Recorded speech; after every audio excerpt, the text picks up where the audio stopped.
A gente fala de negócios agora porque um novo conglomerado de saúde deve destravar o valor de mercado do Bradesco. O assunto foi destaque hoje na entrevista exclusiva do CEO do presidente do Conselho Administrativo da companhia ao CNN Money. A questão fiscal também foi assunto na conversa de hoje. Além do problema de crédito no Brasil e das perspectivas para o país que está prestes a ver uma nova disputa eleitoral, você vai conferir agora os principais trechos desta entrevista. O que isso representa para o acionista? Vai destravar valor de mercado, valor da ação, Trabuco? Seguramente, vamos dizer, vai destravar valor. E por um processo assim muito simples, né? O Bradesco é controlador de uma moeda com duas faces. O lado financeiro, com seus segmentos financeiros, com sua gestão de ativos, e do outro lado da moeda, a Bradseg, em que o Bradesco, banco, é acionista de 100%. E dentro da Bradseg, o setor de saúde, nos últimos anos, ele foi se robustecendo. Ele foi uma trajetória e foi construindo uma operação extremamente significativa, o que redunda, nesse momento, do lançamento da Bradsaúde. Ainda sobre essa operação, eu queria entender o que significa para o investidor minoritário, aquele que detém as ações hoje da Odontoprev, essa operação e como ele tem que se posicionar, o que na prática vai acontecer com essas pessoas que detêm as ações da Odontoprev, que aliás reagiram super bem, né? Essa operação foi super bem recebida pelos mercados hoje. Esses acionistas terão a possibilidade de sair de uma companhia monoline, de um produto só de odontologia, para participar de um ecossistema de saúde muito mais amplo, muito mais robusto.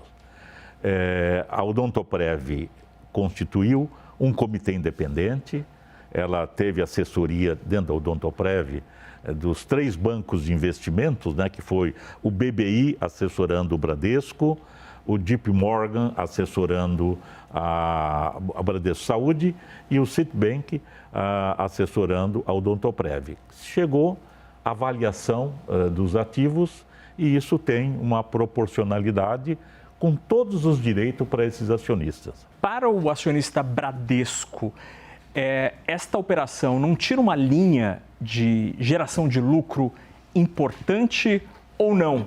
A configuração permite a continuidade dessa contribuição? De jeito nenhum, Naka. O Bradesco é o acionista controlador, né, como o Trabuco falou aqui, do grupo segurador e de outras empresas, né, que a gente tem debaixo aí do conglomerado, e a gente continua consolidando esse conjunto, né? O banco já tinha 54% da Odontoprev via o veículo, né, de saúde e a Bradseg.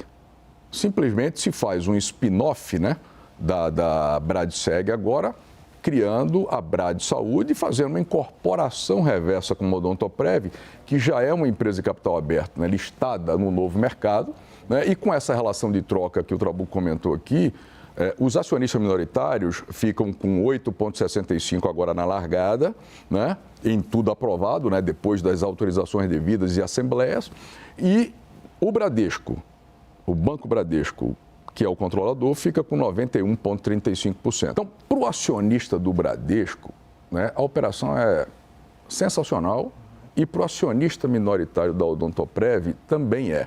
O Banco Central divulgou essa semana o relatório mensal de crédito relativo a janeiro, que mostrou uma taxa de inadimplência ainda alta, né? O crédito para a pessoa física está com uma inadimplência de 6,9%.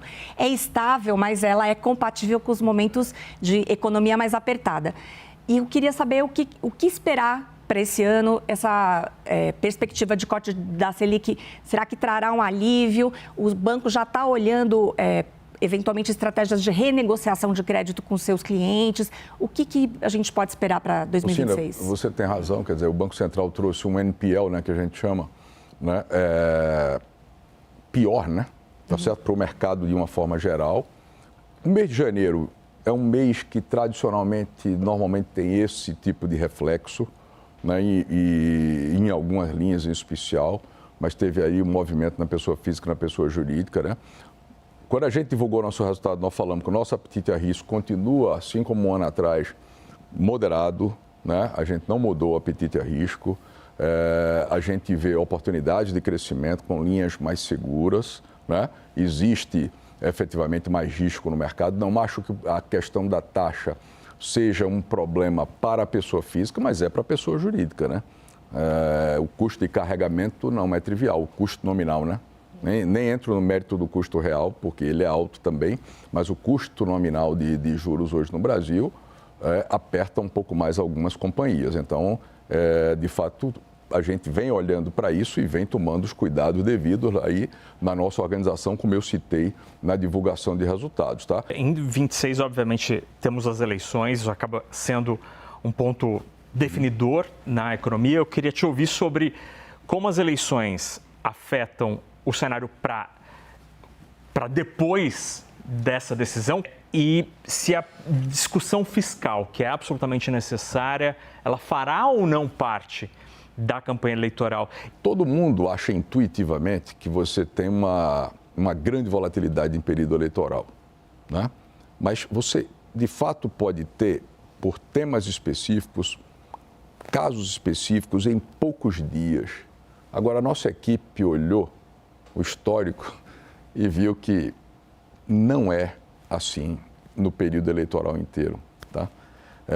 Obviamente, né, você tem antecipação, né, das companhias que vão fazer algum tipo de emissão, por exemplo, no mercado de DCM ou IDCM. Então, as empresas se movimentam, né, e antecipam, né, tudo aquilo que querem fazer. Mas, independentemente disso, você tem um determinado equilíbrio, tá? Então, a gente está vendo que tem, mas em períodos muito curtos, mas durante o período inteiro, você tem uma regularidade. O Brasil é volátil, né? A gente tem que acompanhar a vol o tempo todo, né?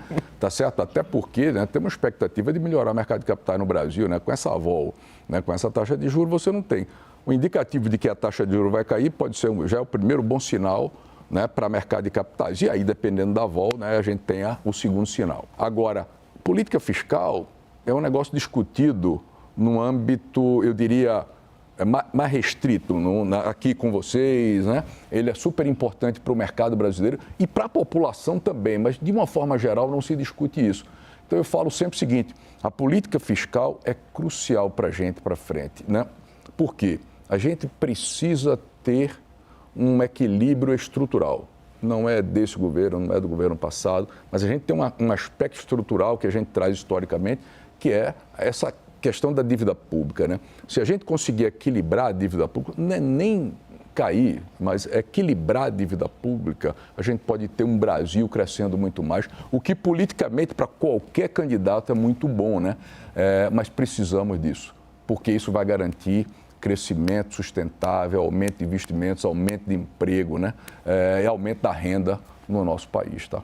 A gente está vivendo aí esse cenário internacional super instável que, por consequência, tem permitido que esse fluxo se destine a países mais arriscados, como é o caso do Brasil, risco de inflação, a gente está vendo essa instabilidade também de ações de tecnologia, né? Essa discussão sobre bolha de IA, a gente tem esse juro alto aqui no Brasil, a eleição pela frente, os problemas fiscais. O que tira o sono de vocês como gestores do Bradesco? Pode tirar o sono? Não. A gente pode ter as preocupações, que a conjuntura é volátil e assim por diante. Agora, o que a gente tem que ter convicção é que a humanidade ela não saiu do centro do palco. Nós, durante a pandemia, achávamos que a humanidade tinha saído do palco e tinha sido o vírus. É evidente que a gente tem movimentos que são movimentos, e vamos falar um pouco de saúde, a humanidade caminha de que jeito? Com os movimentos do coração. Você tem momentos de sístole e momentos de diástole. Você tem momentos de aberturas e momentos de fechamento. Este é o caminhar do mundo. Então, independente da sístole ou da diástole, nós temos de olhar para frente. Se critica muito, né, que a globalização acabou. Não, acho que é uma visão um pouco exagerada. Você pode ter reduzido de importância dos organismos multilaterais, mas o mundo ele continua globalizado e a inteligência artificial, a digitalização, os meios de comunicação direta e indireta fazem com que as pessoas estejam mais próximas. Mas, se a gente tem um momento um pouco mais turvo, simplesmente é o que os poetas diziam. Às vezes você tem um sol se pondo e um sol se levantando. E quando eles estão meio embaralhados, você pode ficar com uma visão um pouco mais empanada de uma realidade. Mas o mundo, a humanidade, ela vai para frente.